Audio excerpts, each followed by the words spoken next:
Madan Mohan Chatterjee, Sardar Vallabhbhai Patel, Bhagat Singh, P V. Narasimha Rao, Murali Manohar Joshi, Vinoba,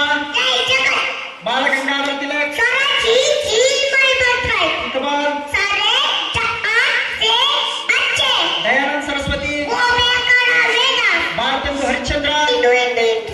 Karnataka Ratna ಪ್ರಶಸ್ತಿ ವಿಜೇತರ ಹೆಸರು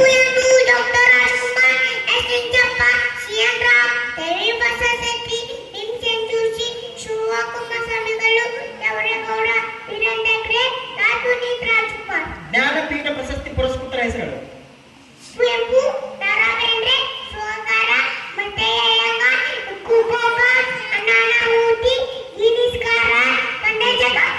ಹಾಗೆ 1947ರಿಂದ 2024 ಎಲ್ಲಾ ಪ್ರಧಾನಮಂತ್ರಿಗಳ ಹೆಸರುಗಳು